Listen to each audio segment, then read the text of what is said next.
because of anger, right? Because the angry person, brothers and sisters, will not be able to use his mind,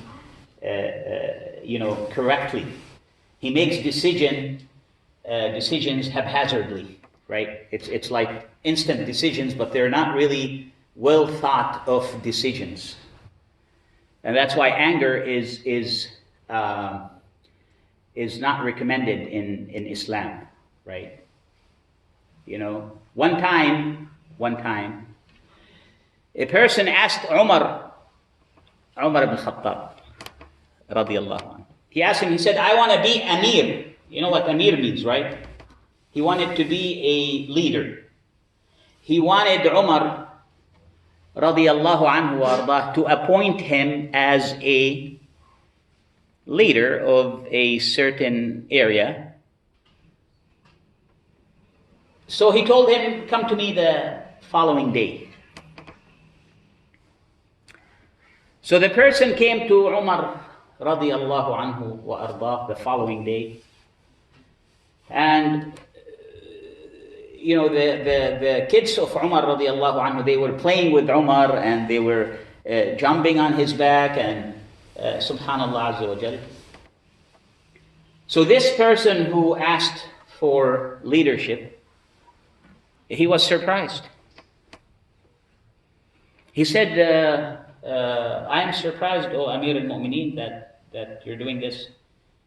He said, what would you do? What would you do if it was your kids? He said, when I go home, Allahu Akbar, Allahu Akbar. He said, when I go home, it's like emergency. This person, he said, when I go home, it's like emergency.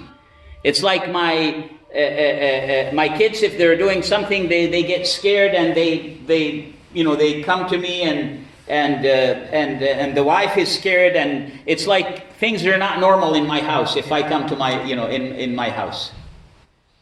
He said, if you are dealing with your family like that, if they're scared of you like that, you don't deserve to be a leader. How would you handle the other people? Your decisions will be haphazard and you will not be fair and just with them. So you no longer are deserving of that leadership position, right? So I think, brothers, we need to test people, right? Even if someone comes to marry your daughter, or you want to marry someone's daughter, or whatever the situation might be, we need to test that person. Does he have some psychological issues? Does he have some issues that will prevent him from making a good decision, right? And that is critical, right, to the society as in general, because if a person who's mad and he gets angry very quickly, and we don't know that, he gets mad, you marry him now, and then a year later she will come with her daughter or her son living with you, and now she's divorced, right? So you attack the problem from the beginning, right? That is very critical, very critical. One time, a person came to Rasulullah sallallahu alayhi wasallam, and he told Rasul sallallahu alayhi wasallam to give him advice. And the Rasul sallallahu alayhi wasallam, he knew the situation. See, every person has certain personality issue. And the Rasul sallallahu alayhi wasallam, in huwa illa wahyun yuha, right?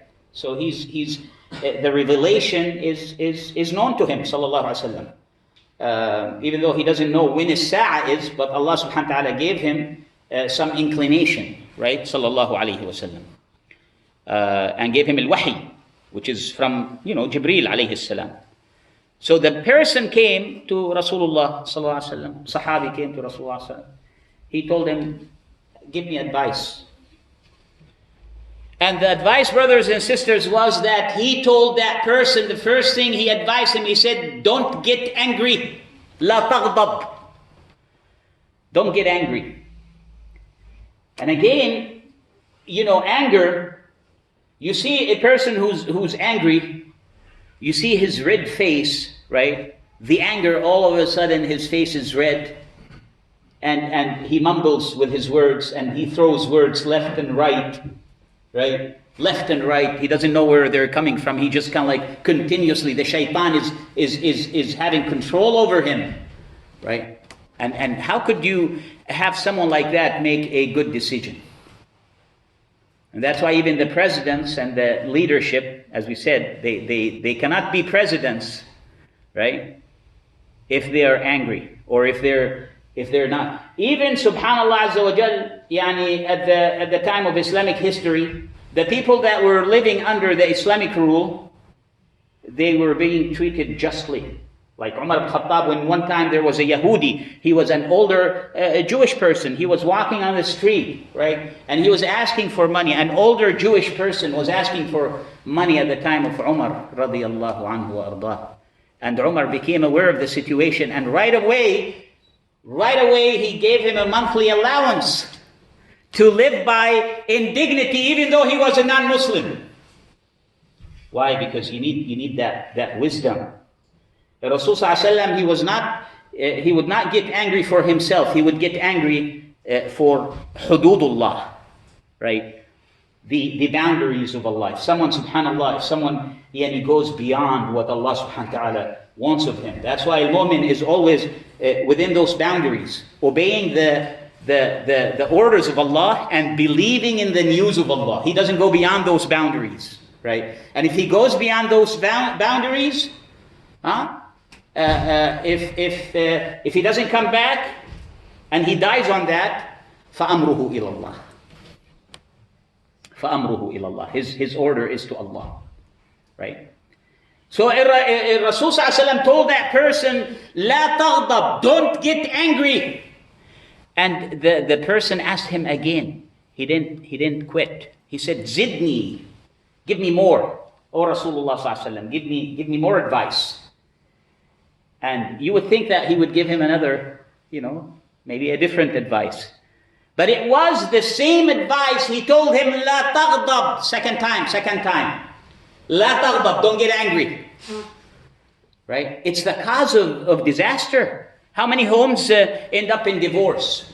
How many children end up hit and hurt by their parents because their parents get angry so quickly? I'll share with you this story. There was a child who was scribbling on the doors of his dad's car, right? So the dad got so angry, and the dad had a tool with him, and he hit his kid on his hand with the tool. He broke his finger, and he went to the hospital. And when they came back, the child said, "Baba, you want to see what I scribbled on your door?" He looked at it, and it said, "I love you, Dad." Look at the hurt of that dad now, right? After he came to realize that if I counted to 10 before I hit my child, right?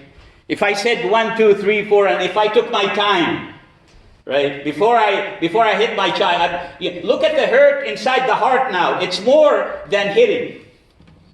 The hurt to the dad is more than hitting. When he read that statement, "I love you, Dad," that's what the child was doing on his car. Yes, it's wrong to scribble and scratch the car and all that, but you could advise him, in a nice way not to do it again, right? But you don't get angry very quickly.